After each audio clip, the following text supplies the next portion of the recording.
dương mà mơ bị bịa beside hay besides nên nó này khơi lại trong tha beside khang lớn này mình hay khang khómนี่mình trong ta đã kho mình rồi có năng hai cứตnày với kho này mong kho này ngay mong bịa pi nằng trong dương mà mơ beside ní mình đi than nơi cái bái rồi còn nơi chật trong beside nó cái pra សម្រាប់ទីតាំងណាឧទាហរណ៍ she sits beside me ចាំមិនថានាងអង្គុយនៅក្បែរខ្ញុំតែដល់ពេល beside នេះវិញ beside នេះមាន s ឃើញអត់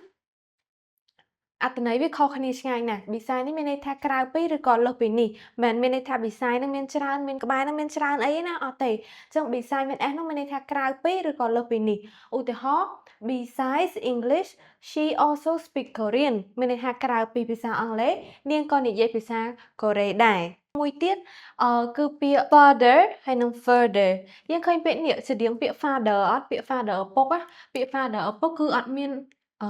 ឡើយនេះទេអញ្ចឹងយើងពាក្យនេះងាយនឹងច្រឡំប៉ុន្តែពាក្យនេះវាមានអញ្ចឹងយើងអានថា further ឃើញទេ further ហ្នឹងមានន័យថាឆ្ងាយជាងហើយវាប្រើសម្រាប់ចម្ងាយអញ្ចឹង further ហ្នឹងឧទាហរណ៍ the park is further than I thought មានន័យថាសួនច្បារហ្នឹងគឺនៅឆ្ងាយជាងអីដែលខ្ញុំបានគិតទៀតនៅឆ្ងាយជាងឃើញទេយើងប្រើ further ហ្នឹងតែចុះ further នេះឃើញវាសលេងយើងចលិះគ្នាអត់តែយើងត្រូវចំណាំអានេះ F U R អានេះ F A R អញ្ចឹង further នេះមានន័យថាបន្ថែមហើយវាប្រើសម្រាប់កម្រិតឬក៏ព័ត៌មានចាឧទាហរណ៍ for further information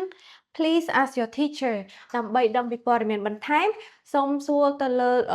លោកគ្រូឬក៏អ្នកគ្រូរបស់អ្នកអញ្ចឹង information ហ្នឹងព័ត៌មាន further នេះបន្ថែមអញ្ចឹង for further information មានន័យថាដើម្បីដឹងពីព័ត៌មានបន្ថែមណាអញ្ចឹងteacher ប្រាប់ក្បួនដើម្បីកុំឲ្យច្រឡំទាំងអស់គ្នានៅខាងនេះ beside ហើយនិង besides នេះយើងត្រូវដឹងថាបើសិនជាអត់ s គឺមានន័យថានៅក្បែរនៅចិត្តដឹងថាហ្នឹងប្រើសម្រាប់ទីតាំងនៅក្បែរឬក៏នៅចិត្តតែបើ beside ហ្នឹងវាមាន s នេះនៅជាប់ហ្នឹងត្រូវចាំថាមានន័យថាក្រៅពីឬក៏លើសពីនេះណាអូខេចំពោះពាក្យនេះវិញយើងងាយនឹងច្រឡំនឹង father ប៉ុន្តែវា further ទេ further ហើយ further នេះវាងាយនឹងច្រឡំប៉ុន្តែយើងអាចសម្គាល់មើលកន្លែងនេះបើសិនជា F A R ហើយអាក្រោយនេះ T H E R មកអានោះមានន័យថាឆ្ងាយជាងយើងប្រើសម្រាប់ចម្ងាយណាចម្ងាយឆ្ងាយជាងអ្វីមួយតែបើ further នេះវិញយើងត្រូវចាំមកខាងមុខវា F U R មិនអីណា U ខាងមុខនេះ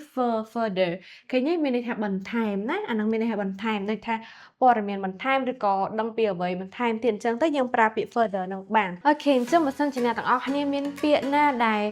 អ្នកទាំងអស់គ្នាងាយច្រឡំអីអាច comment នៅខាងក្រោមបាន Goodbye everyone